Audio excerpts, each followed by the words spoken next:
When ancient man went traveling through the great culture area of the Mediterranean, Aegean Sea, he was also a tourist, seeking points of interest. And as a result of the common attitude of the time, 7 great examples of early ingenuity and handicraft came to be recognized as the wonders of the ancient world. These wonders all come under the general collective concept of art architecture. They were monuments, structures erected by skilled craftsmen for various memorial purposes, and in the passing of time sanctified by the common applause of mankind. Of these ancient monuments, only one survives to the present time. And even in the earlier days, you had to have traveled at a rather strategic period in order to see all of them. For the great figure of the sun god at the entrance to the harbor of Rhodes, the Colossus, only stood for 56 years. Therefore, there was only this brief period in which you could see all of these marvels. But the ruins and remains of them were visible for long periods of time, so that even these ruins came to be regarded as worthy of special travel and perhaps even hazardous adventure in order to see them.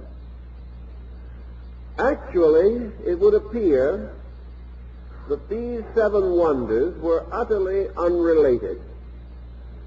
They were built at different times by different peoples for different purposes. Yet as we classify them and arrange them, it appears also that a pattern is traceable. And from the old opinion record comes the conviction that accidentally or intentionally the 7 wonders formed a kind of miniature solar system, that these monuments actually did not overlap in their meanings and purposes, and though built by entirely different groups, they formed a complementary arrangement, actually sacred to the 7 planets recognized by the ancients. Now, it is quite possible that within the structure of a people, a rather closely knit cultural group, as we know at that time, that these monuments were archetypal symbols. They represented one of the earliest expressions of man's instinct to externalize concepts and ideas within himself. There have been waves and levels of this process of externalization, and we're going to try to follow the various levels by comparing one group of productions with another. If we may assume, therefore, that as archetypal dreams arise within man, and these dreams take on symbolic forms, that the great accumulation of structures known as the 7 wonders actually represents a 7-fold symbolic dream coming forth out of man at an early age of his culture and having a real and deep meaning that survives in the life of modern man. Even today, under certain psychic intensities, the individual will have archetypal and architectural dreams. He will see temples and palaces and monuments and towers even as symbolic of his own psychic nature. And it is quite conceivable that the psychic or folk pressure of man at one time produced this tremendous monument-building intensity. It is diffused throughout the world. There is no part of the earth in which men have not raised monuments to various abstract ideas. These monuments being actually their own symbolic vestments, which they have given to principles or beliefs or concepts which they regarded as important. Everywhere, therefore, we find the ruins and remains of ingenuity, of great structural intensity. We find them in Egypt, and we also recognize the great monolithic monuments of the Druidic period of Britain and Gaul. We find these monuments in China, in India, Persia, and all other foreign ancient peoples. There are traces of them, in fact, almost more than traces, in our North American culture. And in the Central American and Southern part of our hemisphere, there were magnificent architectural achievements, bearing witness to some kind of a forming pressure in man. Thus, architecture comes very close to archetypes, and nearly all archetypes as concepts within man have their architectural expression through the great basic arts and sciences which also arise within the individual. So I made a little list here of a number of parallels concerning these pressures in man, relating them to the original group of monuments and extending the pattern through the ages to represent man's moral and ethical growth. And perhaps we do have here some key or some clue to something of value. Now, of course, after we leave the ancient monuments, which are held in common esteem, we enter a controversial series of patterns. In preparing later septenaries, many different structures could be selected. It would not be necessary to select merely the ones which I have more or less chosen. On the other hand, whether we select differently or not, we are selecting from the same fields of human activity. We may choose one building as more significant than another, but the tremendous symbolic pressure behind the concept of monuments remains regardless of the particular choice.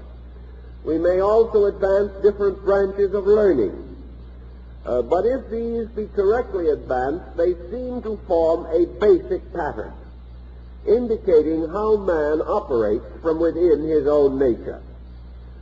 And as the patterns continue on down to the most contemporary activities of man, it seems that they may have some definite value for us. Now, the original group of ancient monuments were unquestionably dedicated to various deities, or to the attributes of deities as represented in the heroic achievements of human beings. The first of the great monuments in its natural concept order would be the Colossus of Rhodes. This is the figure that stood at the entrance to the harbor of the city of Rhodes in ancient times, existing and standing for some 56 years, and afterwards, having fallen, remaining as a fallen wonder for several hundred years. This figure was 106 feet in height, composed of brass overlaid with gold. It was a symbol and form of the sun god, and one hand was raised holding up a torch which lighted the entrance to the harbor. That has been the old story that the feet of the image were placed on each side of the harbor on a pedestal, so that ships entered the harbor between the feet, This, however, is most unlikely. All the older records seem to imply that it merely stood at the entrance of the harbor. The only likenesses that may be regarded as authentic of many of these marvels will be found upon early coinage. And the coinage of Rhodes at the period of the Colossus show the head of the image surrounded by a nimbus of solar rays. That this deity or this sun god was a monument to the solar deity cannot be doubted. Therefore, we start our series or sequence of images and monuments sacred to the planet. There could be no doubt about the first of these. Later, the great confederation of communities and cities that worship the deity Diana resolved to unite together and form a common center of worship. Ephesus was selected for the site of this great temple, and the several states united to construct the second of the great wonders, namely the Temple of Diana at Ephesus. This is regarded as one of the most beautiful monuments ever created on a religious level.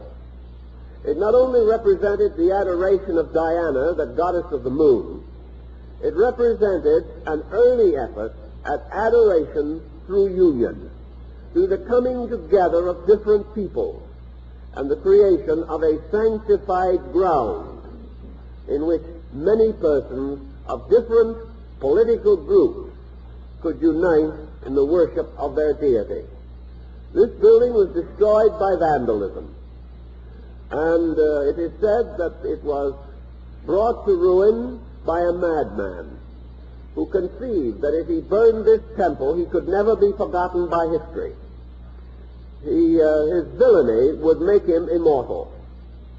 It has done so, because he has been remembered, but always with a certain bitterness, because he destroyed so noble and beautiful a structure for no valid or important reason. The third monument that we should mention was created by the artist Phidias. After his exile from Athens, he went to Olympia, and here he created his great figure of the Olympian Zeus, the largest and most impressive of the religious figures of ancient Greek worship. This Zeus was a seated figure within a great temple and carried in one hand a scepter and in the other hand a globe surmounted by the figure of Minerva or Athena. The figure was composed of some unknown substance, perhaps metal, perhaps stone, but it was overlaid over the robes with pounded gold, and the face and hands and exposed parts were made of ivory. It was a magnificent achievement in the art world, and by the name of it and by the very circumstances, it is obvious that it was intended to represent Jupiter, one of the great family of planets, one of the great gods. And it is interesting that in these seven wonders, there are no two dedicated to the same deity or to the same concept.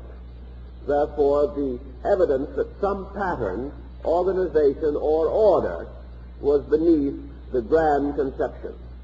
How such a pattern could have come into existence might seem strange to us. But in those days, the creation of monuments was restricted to a group. There was a group called the Dionysian Artificers. They were the initiate priest artisans of the temple of architecture.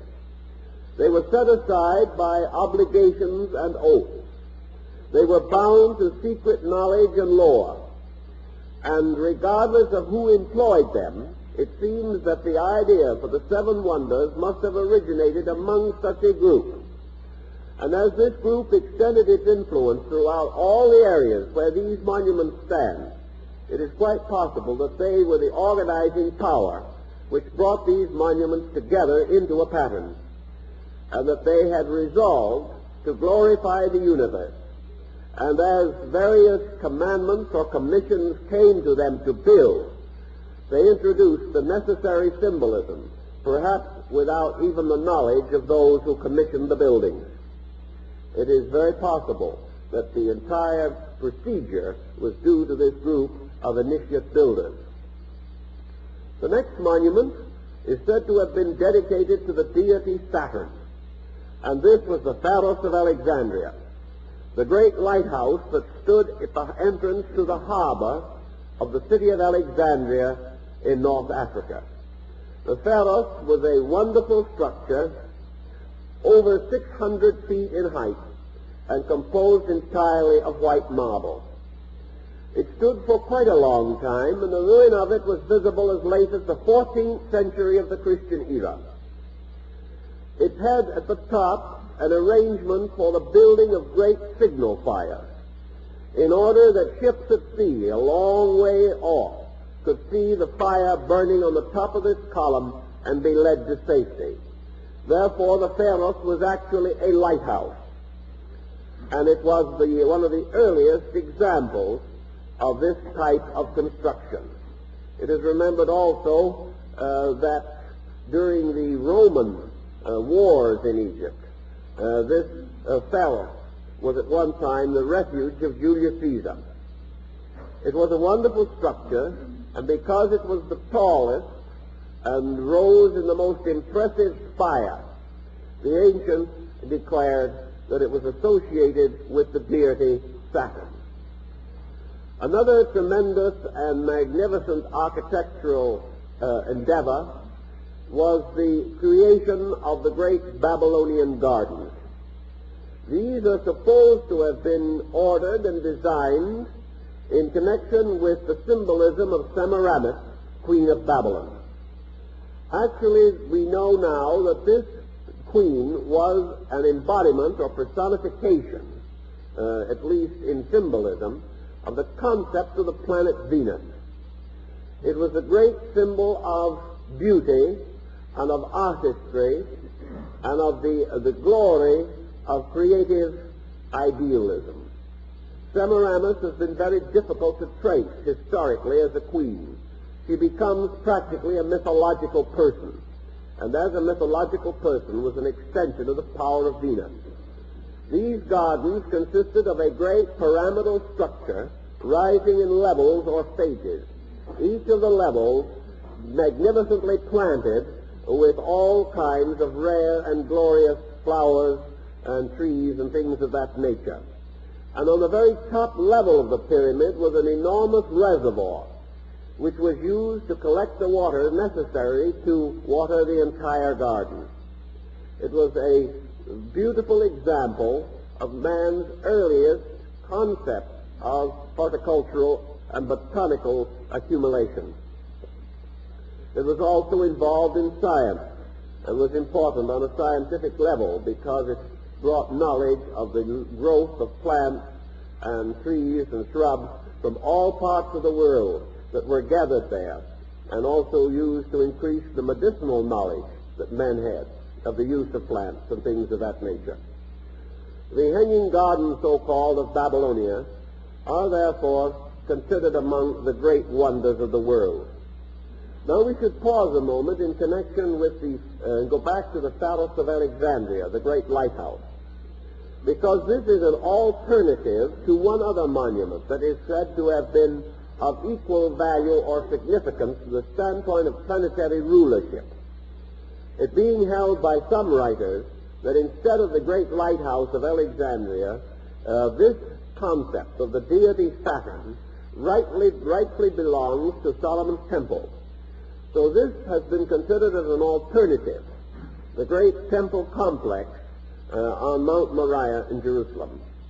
The Temple of Solomon was not a great structure in itself, but the enormous platforms upon which it stood, the tremendous architectural skill of the builders in arranging the buildings surrounding the temple and setting forth the entire complex in the pattern of the ancient Jewish religion caused These endeavors and achievements caused the building to be regarded as an alternative, and in some lists it takes the place of the Pharos of Alexandria.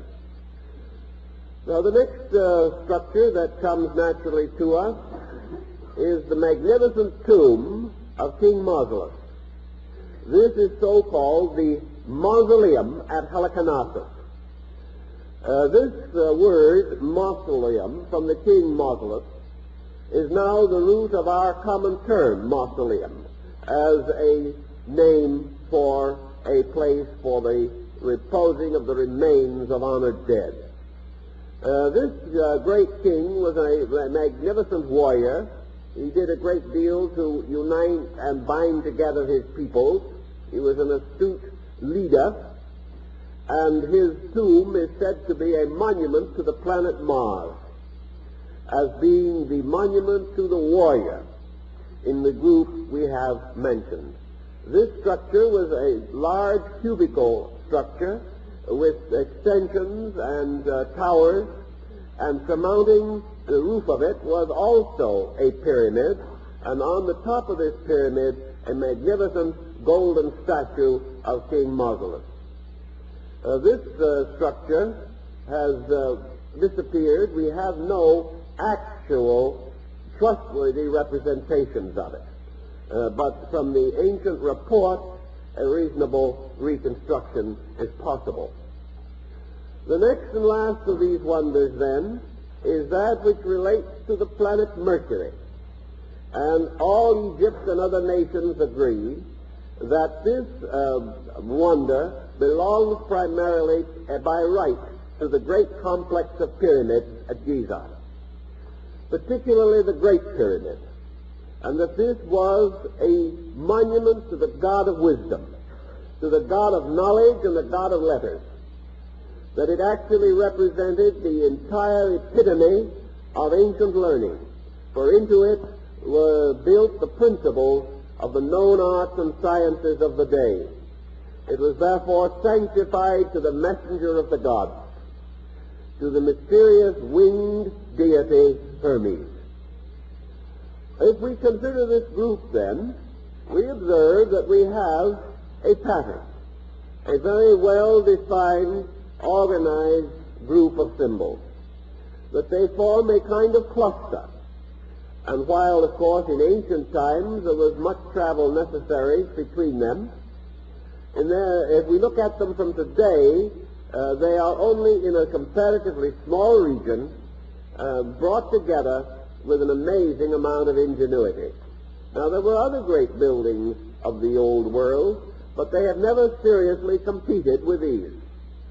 These constitute a set apart, and that they should have been so selected in the presence of such other possibilities as the Roman Forum, or the Circus Maximus, or the Colosseum, or the Acropolis at Athens, or other tremendous achievements, that these should not be included, but only the seven wonders, and bound to the very important number 7, seems to indicate that there was an intent and a purpose behind this selection. Now, there's one point in this that I think we should also bear in mind, namely that all of these wonders represent actually architectural or art achievements. They really do not give to us a full understanding in themselves of the achievements of antiquity. They do tell us beyond all doubt and question that the peoples producing these monuments were highly advanced in many arts and sciences.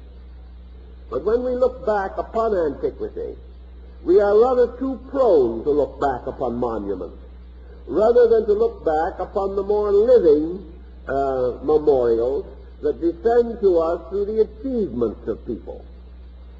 Therefore, paralleling these 7 with equivalents derived from the intellectual and moral life of man, we come to another great group of contributions by which antiquity is remembered, monuments that stand perhaps even more powerfully than the symbolic shrines that we have described.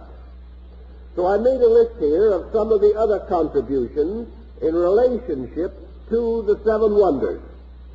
So we can take this particular group. We can parallel the seven wonders with seven forms of learning to which we are peculiarly indebted to antiquity.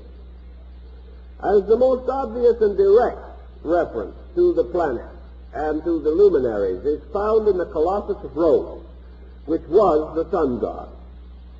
We can also find that we can parallel this statue with a great science that came down from the past, namely the science of astronomy. The Colossus of Rhodes gives us an archetypal concept of astronomy. By its structure and by its integration, the temple of Diana of Ephesus, the lunar temple, parallels music. The great Phidian figure of Zeus, the Zeus of Olympus, under the planet Jupiter, gives us the archetypal structure of law as jurisprudence or legislation. The Pharos of Alexandria, the great lighthouse of Saturn, the tallest and the most illuminating of all the monuments, mathematics, the mother of sciences, the beginning of organized knowledge. Outstanding in the system also, the temple or memorial of King Mausolus, the mausoleum of Halicarnassus, under the rulership of Mars, ties to the principle of architecture and the hammering and cutting and chiseling of stone. The marvelous structure of the Hanging Gardens of Babylonia bind with the concept of art, and the pyramid ruled over by Hermes with his caduceus reminds us also of another great art of the ancient medicine. So out of antiquity we have secured not only these ruined physical monuments, but we have also received psychological monuments, monuments upon which we have built as foundations, but we are indebted to and dependent upon the skill of ancient man for the foundations of all sciences and arts known today. So the seven great arts and sciences of the ancients, astronomy, music, law, mathematics, architecture, art, and medicine, constitute another heritage out of the past, a heritage of enduring human achievement. Now, we also know that the ancients gave us not only this concept of sciences and arts, but a directive in connection with the use of them. We realize that they represented these arts as having been bestowed by deities for the purpose of assisting humanity to achieve its birthright, and that in ancient times all sciences and arts were dedicated to the service of deity, and consequently the artisan was also a priest, one in whose life and nature a great gratitude, a wonderful thankfulness, and a wonderful humility is shared with knowledge in dominating his concepts. Therefore, astronomy was more than a mere study of the visible heavens. It was the study of the anatomy and physiology of God, the discovery of the tremendous universal mystery whose body nature is and God the soul. Therefore, with reverence, the sciences were advanced. Music was the art which gave man the concept of universal harmony. It had to do with order and integration. It had to do with vibration, whether the ancient was fully aware of the term or not. He worshipped through music. He grew through music. He felt the tremendous importance of this harmonic structure of sound, and he dedicated it to the service of his gods and to the various rituals and rites and ceremonies of religion. Gradually we have come to secularize most of these branches of learning, but even today, of course, music is closely related to religion, and sacred music is among the greatest of our musical compositions. The next concept that we have is law. This law, which was originally the will of the gods for their creatures. Law embodied in the great person of Zeus, the arch-deity, the cosmocrator, the father of gods and men. Zeus with his thunderbolts punishing the lawbreaker and opening the gates of the Empyrean gloriously and majestically to the law-keeper. That the universe was an orderly thing, that the conduct of men must be orderly relationships, and that the individual who breaks the law of human integration must ultimately suffer. And law and punishment came down to us. And from the earliest days, men sought to understand those regulations and rules by which their common conduct was best expressed, and how they might live together in the most concord and with the greatest understanding, peace, and beauty of relationship. The symbol of law, of course, was Jupiter, and the Roman law was dedicated to him.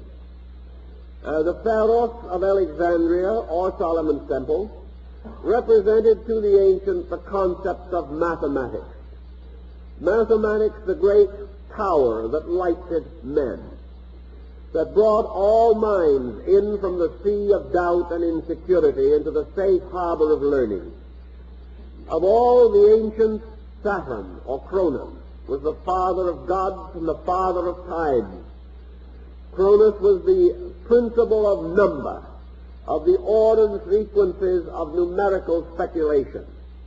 And under Cronus was exactitude, the exact experience of mathematics, not merely the adding up of your grocery bill or the various daily uses that we make of number, but the great concept of a universal exactitude, that numbers are instruments of magic, and that by means of them men can unlock all the wonders of the world. And as Saturn was the most ancient of the gods, so mathematics was regarded as the most ancient and basic of all arts and sciences. For without mathematics, none of the others can exist. But mathematics can exist without them. Therefore, that which is independent is superior. That which is dependent is inferior. And as all exact learning is based upon mathematics, it is the father of sciences, even as Saturn or Cronus was the father of deities. Thus, the parallel is reasonably appropriate. To the marvelous monument of Halicarnassus, the mausoleum, was assigned architecture, because the records that we have of it indicate that it was the most perfectly integrated and perhaps architecturally the supreme member of the group. Emphasis here being placed upon architecture rather than upon the total concept. Everything was sacrificed to absolute architectural perfection of design, and we can only wish that some of these wonderful things had survived so that we could see them. But that the mausoleum became the symbol of all architecture. Architecture as temple to God. Architecture as tomb to the honored dead. Architecture as symbol of statesmanship, of power, authority, and of the government of people. Architecture stepping in to house all the other instruments. Was also a reminder that architecture was a dynamic, making possible all bodies in which life may be incarnated, and that finally also these bodies, like temples and shrines, must be destroyed or must collapse or must disappear away, so that all bodies that become glorious monuments must ultimately also become tombs. The next of the great arts, represented by the Hanging Gardens of Babylon, were what we would call today the art concept itself. in this case involving sculpturing, painting, the dance, art forms as we know them, poetry, because this great monument to Venus was dedicated to beauty, and supreme among all other arts was the art of living. And all arts are intended for one purpose, namely to make living beautiful, to make it possible for the individual to live not only efficiently and rationally, but with a grace, with a certain overtone of beauty, by which life is enriched and by which all utilities are justified. Labor without idealism is without reward, and very few persons have ever achieved greatly unless there was beauty in them, by which their labors were dedicated to some end greater than the mere gratification of ambition. Where such inner beauty does not exist, ambition leads only to tyranny and despotism. And the last of these, the Great Pyramid, under Mercury, tells us, of course, of the art of medicine, of healing, and of the power of the gods to bring health to the bodies of men. Anciently, medicine was part of religion, and Hermes was the physician of souls. For medicine, not only to the ancients, was a remedy for the body, but the greatest of all medicine was wisdom, which was the medicine for the sickness of the soul. And if the soul was sick, the body could not be well. But if in the case of sickness, the soul could be restored, then there was greater probability that the body would recover. Already in ancient times, man had conceived the psychological relationship between right attitude, right knowledge, right thinking, and the state of the corporeal nature of man. Therefore, that the sound body must be inhabited for the sane mind. And Mercury, as taking away ignorance, took away the great sickness for which learning is the only remedy. Thus these concepts broaden the foundation of our indebtedness to ancient people and tell us something more of the expanding of our way of life. Now the thought came to me that it might be interesting to return for a moment to the level of architecture. We are rather proud today of the things we do, or perhaps not only just the things we do, but the things that have been done. We also remember that in the collecting of the original group of 7 wonders, man was comparatively unaware of that part of the world which was far from him, particularly the great structure of Asia. He had no knowledge that there were other worlds and other parts of this world far from his own abode. And in Asia and in other European and even in American architecture and structure, we have likewise wonders that are very important and interesting. So I collected a group, others could change it, but again this group carries through to the original pattern of wonders which we can visit today. A few cases we may have to wait for more auspicious political situations, but the monuments still stand and are available to us, and most of them we can visit. Strangely, we have more or less picked them out ourselves, and nearly every tourist guide, nearly every fragment of literature about foreign countries features these.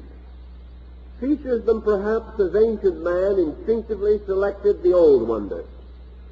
And in arranging them, we find they make very much of a pattern, because they are not so different from the group that we originally had. We remember the Colossus of Rhodes, standing with torch raised at the entrance of the city of Rhodes. We can hardly miss the analogy to the Statue of Liberty, which also stands with torch raised facing the sea, just as in the case of ancient Rome, and is certainly to be included among the wonders of modern architecture. A monument to liberty, as the older one was a monument to life. And to us, liberty and right are very closely involved.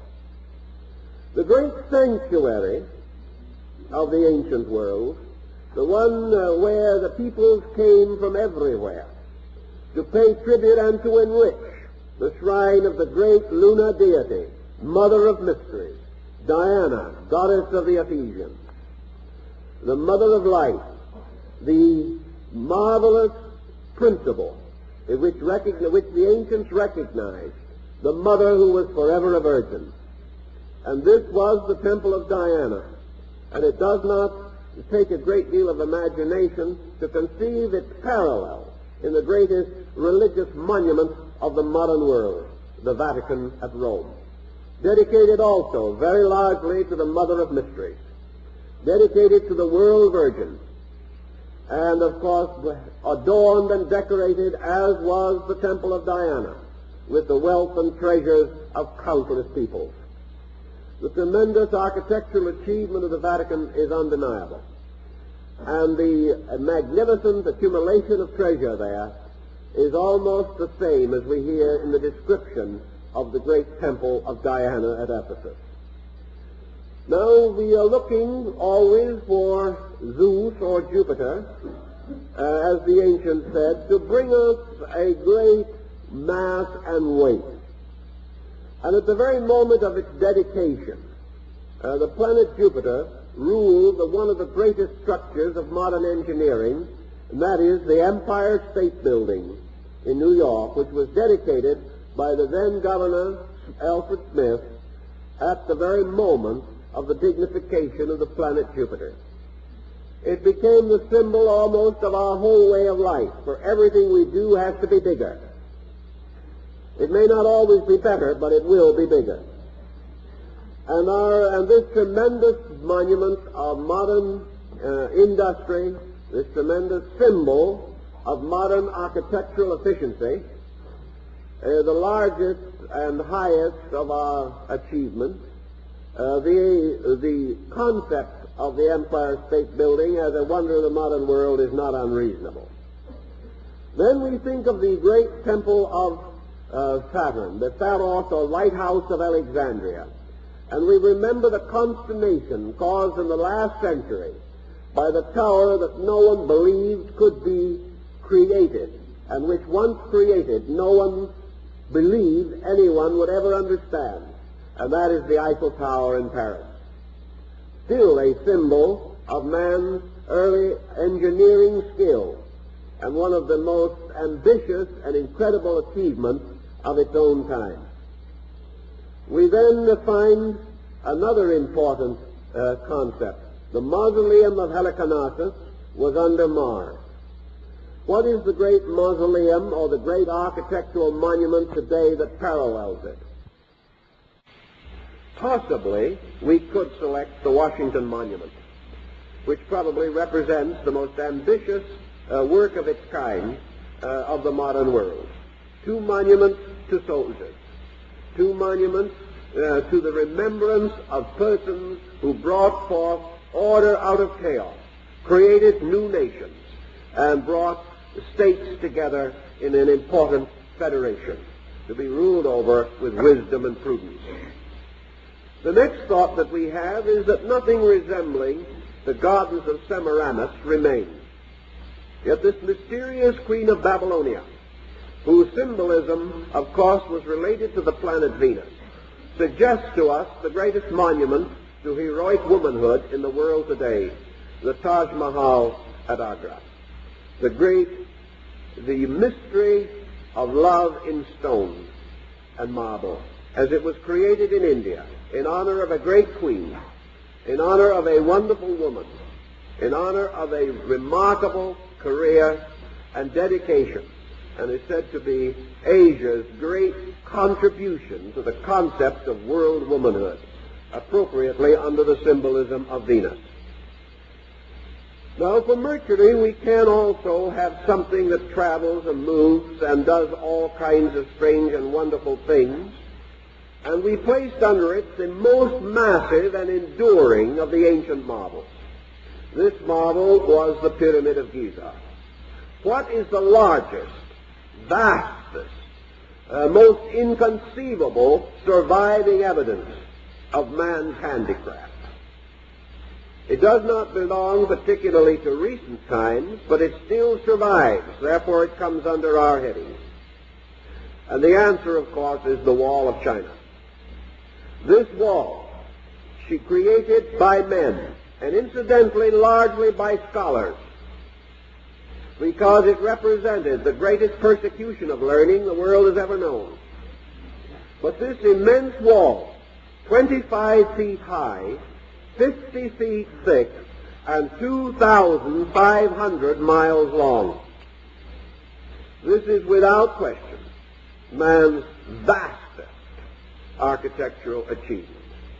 And every little distance along the wall, great towers rising, gates, and a complex of structure that stretches like ribbon over mountains and into valleys, over cliffs and into depressions, boundary an empire, created to keep the enemy out, but like all exclusiveness, serving only to keep the friend locked in. There was no release, no achievement of this particular wall. It was a complete failure, but one of the greatest achievements in itself of the skill of human life. So vast that most Chinese living along the wall today do not believe that human beings built it. It had to have been built by divine agency. And although it was built and constructed about the time of the Christian era, there is also a note of science in it, because over one of the gates is a proclamation stating that it was built under a certain emperor, who, by the way, was the persecutor of learning, and that this emperor had caused a wall to be built around his empire, 1/10 the circumference of the earth, so that at the time it was built, 2,500 miles long, the ancients had the concept that the world was 25,000 miles in diameter, which is not very far from the fact. Now, out of the development of our own time, we have also created wonders. And the question arises in our thinking, what are the wonders which we have fashioned? Now, we have many that we can select from, but let us see whether these in any way can be regarded as paralleling psychologically the implications and inferences of the older concept. What are the great wonders of the modern world? Not structure, but wonders that we have perfected, that perhaps having arisen from older sources, we have so largely and greatly transformed that they no longer bear a distinct relationship to the older sources. We have the Colossus of Rhodes, for example, and we cannot make all the parallels, but we will make one or two to show the way my thinking has been on the subject. We have the Colossus of Rhodes, bound to the concept of astronomy, bound to the concept of liberty by the Statue of Liberty. And what do we have out of this? The torch held up. What does it bring to our mind in modern development? Perhaps one of the key discoveries or contributions of modern times, the electric light.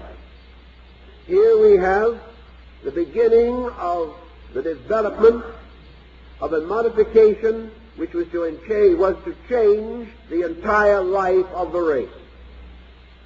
So the symbol of light finally comes down to us as the principle of physical illumination.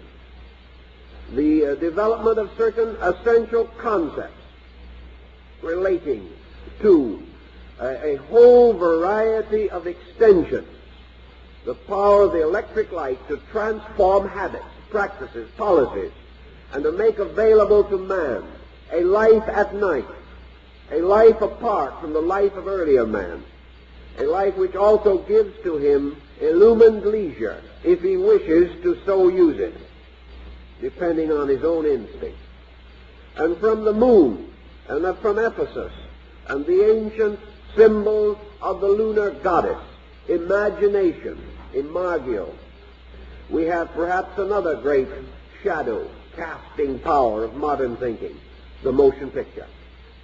For the moon was strangely the symbol of mist and mystery, was strangely the sign of shadows and reflections, a world of things of appearance, deriving its light not from itself but from the sovereign sun. So it was a reflector, or a secondary source of light, and perhaps suggests to us the effect of the motion picture upon the entire life of man. And then, of course, what have we to correspond to the magnitude of things? The magnitude of Zeus, of law, the Empire State Building, these things that must always be greater and bigger. And perhaps as we look at the thunderbolts in the hand of Zeus, we can be reminded of the development of our atomic and electronic sciences and arts. The rise of a great system which can, under loving and intelligent skill, become a wonderful servant of mankind, but certainly one of the stupendous achievements of modern man.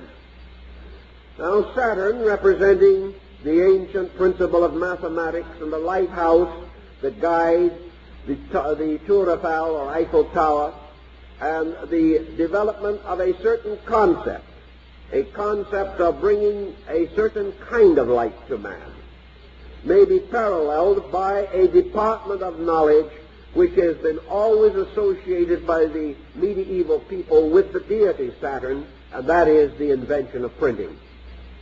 Printing is one of the most powerful forces known to modern man, not available to the ancients. By means of printing, the world of the mind has opened as it could not in any other way be opened. It has produced the diffusion of knowledge. It has made available to the individual the inherited wisdom of his species and his kind.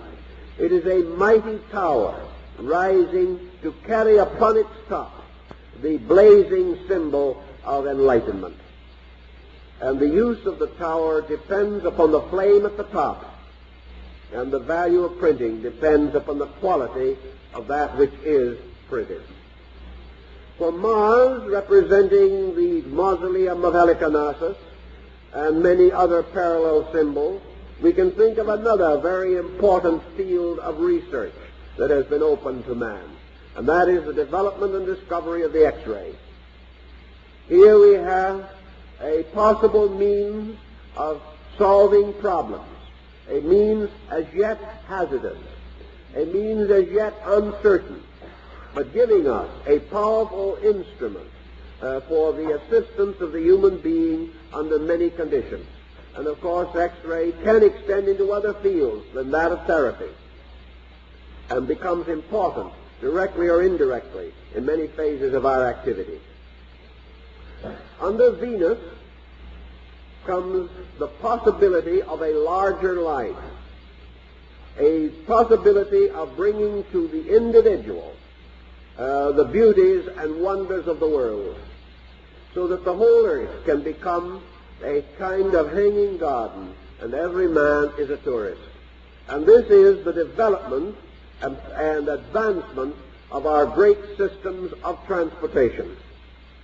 Transportation has now been elevated to the point whereby the automobile, the airplane, and other devices, the world becomes available and accessible to all of us. Transportation has done a great deal to deform but also to beautify the world in which we live. It makes it possible in many cases today for every man to have his garden, to have his own world of flowers and beauty, because he is able to travel further between his business and his home. It makes it possible for him to go out and see his country or see his world. And if they ever get the signboards down, we'll see it better. We now have the whole world thinking about a one-world policy. We have selfishness, we have greed, we have intolerance with us still. But these things are passing further and further out of fashion. The individual who exhibits these tendencies is no longer respected as the outstanding citizen. What is respected now is a constructive, hoped-for understanding of mankind.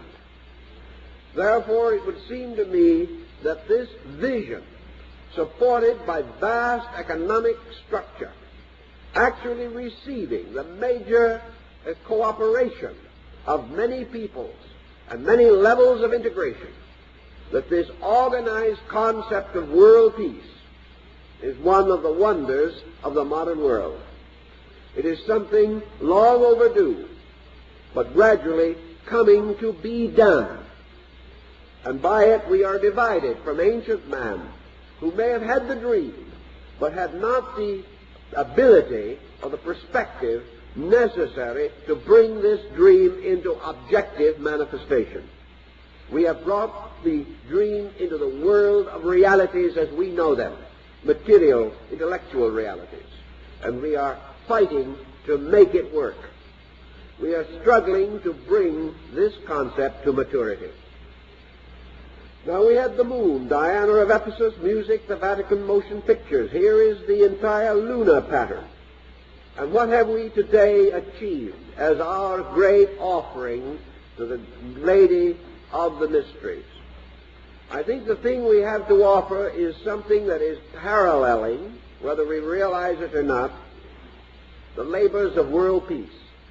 We are merging into a gradual concept, which is now a birthright, the concept of interreligious tolerance, the possibility of religions meeting as such, the gradual emergence of man's instinct to comparative religion, the emerging of the instinct to recognize that other faiths have a right to exist, the moving away from the exclusiveness of a religious position to its increasing inclusiveness, as exemplified by the recent series of articles in Life magazine and many other articles being published constantly, pointing to the possibility of the faiths of men becoming a basis of unity between peoples, rather than a constant source of disunities.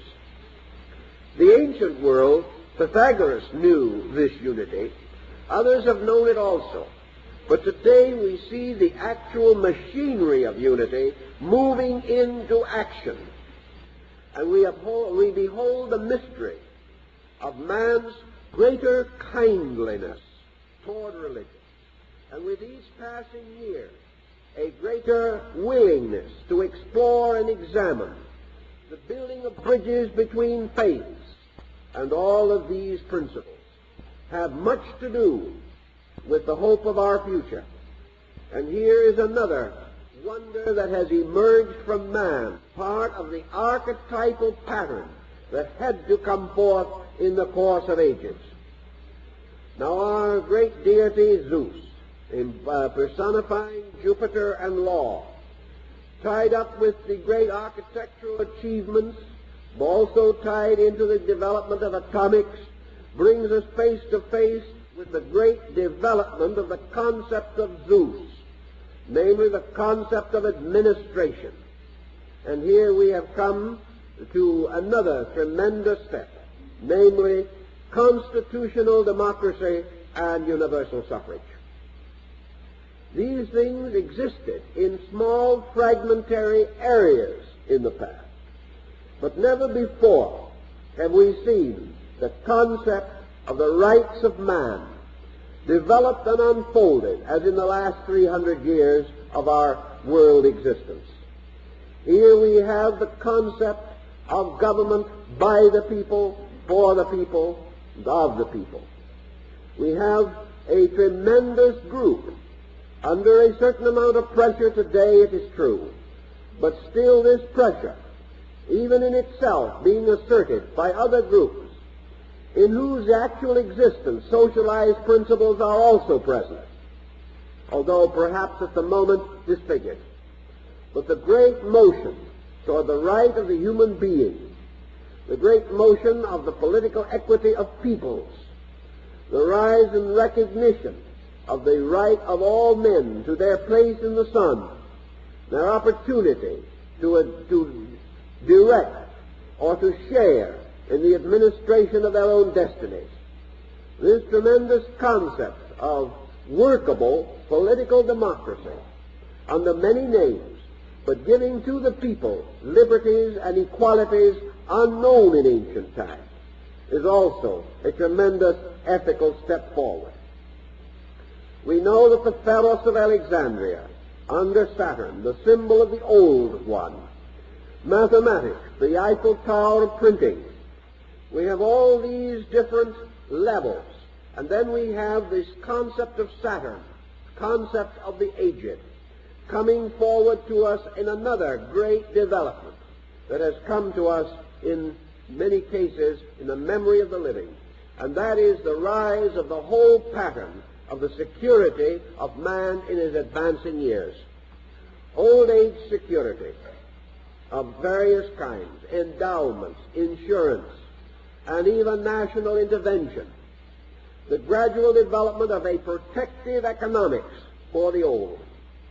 A gradual recognition of the right of the individual to the dignities of existence. A right ignored by most of antiquity. This gradual protective mechanism, with its faults, with its mistakes, but with its great hope behind it, has emerged and is fighting its way toward gradual integration and rationalization. We have the advantage over what was the absence of our present attainment. We have yet far to go, but the gradual development of securities, security for the young, security for the unemployed, security for the aged, these things are here, and they are here to stay, and they are here to grow and to develop, and they represent a tremendous thing which in terms of the ordinary probabilities of life is little less than a wonder, something that is almost inconceivable in the light of ancient ways, but to us is becoming familiar and generally acceptable. Then we have under Mars various developments, symbols, developments from the ancient mausoleum of Halicarnassus, and we then have another concept, the fight through to what we know today as universal education. The power of universal education is something that is to be reckoned with. Not more than 100 or 150 years ago, the majority of human beings were born into this world with a conviction that they must remain illiterate. And while today we still have a great deal of illiteracy, more than we realize, still the struggle toward universal education, the extending of the privileges of education into the most remote parts of the world, this struggle goes on, moved and fired and impelled by something within man himself. This tremendous dynamic to correct the weaknesses which he is discovering in the social structure around him. He is realizing more and more that his own security as an educated person depends upon the fact that other persons are educated. That we cannot have world peace, we cannot have world health until ignorance in far places is overcome. We are also under tremendous pressures to determine the essential nature of education, to recognize the need for reform and change within the structure of it. But regardless of these changes that must come, and they will come also out of this same pressure within man, we have made an achievement which would have been incredible to antiquity, namely that we have advanced education until it is no longer limited to classes, that it is no longer limited to groups or levels, but that a certain amount of education in our Western way of life is now compulsory, and that the individual is destined and inevitably foreordained to have a knowledge as his common birthright, which would have been the admiration of his ancestors. Actually, in the Middle Ages, kings could not write, princes could not read, and the average person had no knowledge of even the simplest mathematical formulas. He could not even add or use the multiplication table. Thus it is important to realize that in a short time this has been transformed, not in the terms of 10,000 years, but in the terms of 500 years. Man has greatly and wonderfully advanced his abilities and created a concept in himself which he must live up to. And it is this group of concepts with which we are primarily concerned at this moment. Under Venus, the hanging gardens of Babylon and the wonderful reservoirs for the watering of these gardens comes something else, and that is the complete structure that we have today of public utilities and sanitation. Here again is something we have never known before in the history of the world. The lack of these facilities prevented the ancient world from developing cities, and it was not until Vitruvius created the aqueducts in Rome and designed the sewers that Rome could even begin to be a city. We also realize that as late as the 15th century, the average city of Europe had no sewers. That in the 17th and 18th centuries, London had no public sanitation. And up to very recently, of course, with the development of our principles of scientific knowledge, only very recently have public utilities come into existence even as a concept. But these things have advanced our way of life in numerous regards. We are no longer decimated by the bubonic plague. We are not like Europe in the 13th century where 25 million died together in a few months, nor with Europe between the 13th and the 16th century where in 300 years 2/3 of European civilization died of plague.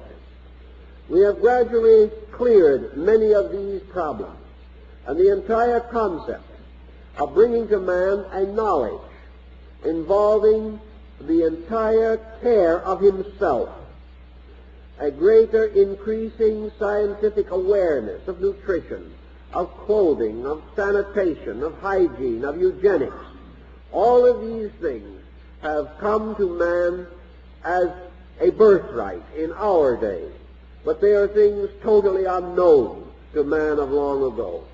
A few, perhaps, brilliant individuals discovered for themselves. An occasional person may have come under strong influence and become informed, but the body of society was without these advantages, without this knowledge, and therefore subject to numerous infirmities that we do not know. Let us not forget also, of course, that we are subject to infirmities they did not know. But the great picture, the concept of man's development of his public utilities and sanitation principles represents a great step forward, a step forward which will mature and ripen in due course with many other activities. And under Mercury comes the seventh of these principles which we wish to bring to your attention. And this is something which is a highly controversial subject, but which in time must mature itself for our very serious consideration. And that is that in the modern world, under Mercury, we have produced the organization of labor. The organization of labor is far more important than we realize. For until man was able to socialize and integrate his working concepts, his entire cultural life had to be sacrificed to the interminable processes of work and activity. The organization of labor is something that could never have occurred before. It has become the foundation of bringing leisure, bringing protection and security to 3/4 of the people of democratic civilizations and political systems. It has made possible the gradual enlightenment and improvement of labor. It has brought labor into a recognition of leisure. It is gradually challenging labor to personal, individual self-improvement. The problem is still in a comparatively imperfect degree of development. But the power to organize, to protect the power of the individual, his earning capacities, his privileges as a human being, this power, unknown to ancient man, is perhaps somewhat overworked by modern man. We have gone to extremes. We have become too political, too this and too that. But the great principle of the right of the individual not to be exploited, the right of the individual to profit and share in the consequences of his own endeavors, these principles are right. And in time, these principles will find their right workings in our way of life. So here are 7 great achievements which we have made. Achievements which have to do with the motions of time. These achievements apparently are very close as archetypal structures to the first glorification of the gods in the wonders of the ancient world. Each of these levels represents man thinking from a basic archetype, unfolding that archetype according to the skill and ability of his own consciousness and according to the opportunities and privileges of the times in which he has lived. But each individual going through life is bound into this archetypal concept. Each person has a dominant within his own nature. Perhaps he is potentially the mathematician, perhaps the artist, perhaps the musician. But we are all living on these rays that ray out from this tremendous corona of the sun principle. Thus each person's contribution is determined by his own focus of attainments. This contribution principle lurks within him and presses him on. If he resists it, denies it, or is unable to recognize it of his own accord, archetypal symbolism usually moves in upon him. He dreams, he has experiences, he feels pressures, he is dissatisfied, he is not in the right place, he is not doing the things he wants to do or was intended to do. And when these symbolic pressures break through him, they break through in symbols that go back to antiquity. They break through in the primordial forms of religion and philosophy. Therefore, the understanding of these forms will help him to apply and extend these symbols into their utilities, into their practical uses in his modern way of life. So each one of us is in a way a builder of wonders. Each one of us perhaps is attracted to one group of wonders, perhaps is attracted to one of the divisions of the ethical achievements of mankind. Perhaps we are not sympathetic with all of them. Perhaps we feel that some of them are not what they should be. We are drawn to one and find it impossible to understand another. Yet actually within our natures we are likewise seeking equilibrium. And one of the reasons for tension and stress in human life is this inability to commonly appreciate the good in all things. While one thing seems good and another bad to us, while we can accept certain ideas but must reject others, there is stress and tension within our own natures. We are therefore searching for this solar principle represented by leagues and assemblies and organizations by which all incompatibilities within our own consciousness can likewise be reconciled. Each individual in his own personality is searching for a league of nations, is seeking a league which will bind his notions together, to form out of them a solid and unified ability to create and express. All divisions in society reflect divisions within man himself. And it is the useful and proper labor of each individual to bring together the 7 powers of his own soul, represented by the 7 monuments, to build these powers into a program of practical and purposeful endeavor, using these powers to improve the society around him, to bring harmony, peace, and understanding to his own soul, to enable him to dedicate his resources to the common good of his world. Until individuals make these achievements, until they make these dedications, they cannot be happy. And if they are not happy, they cannot be healthy. And all substitutes, or all methods of evasion or avoidance, which sustain merely our natural indolence, these substitutes are not adequate. nor do they bring us the security and peace of mind which we seek. Out of this archetypal pattern of our race, which is the folk soul in which we all share, have come these testimonies to the possibilities and potentials of man. We are all enabled to build upon them. We have received the past as a heritage. We must bestow the present as a legacy. And it is our wonderful privilege to build upon all these concepts and to make use of all the acquired skills of our peoples to fashion the integration of our own lives and advance the integration of others. Now, perhaps out of the contemplation of these matters, something useful will come. It has occurred to me that it is an interesting subject, one which suggests psychological analysis, suggests that we search more deeply in ourselves to find the ancient monuments of potential ability which we have, and upon these monuments to build new monuments, ethical, moral, and spiritual, by means of which our own integration and the happiness of our world can be advanced. If we do this, we may find that we have resources, that the ancient monuments are gone, but within ourselves the ancient foundations remain, for in every individual is the foundation upon which he can build and advance himself into the future of his own kind. And out of the past, we must build into the future. And with such archetypal thinking, perhaps we can be inspired to further self-analysis. Well, time's up.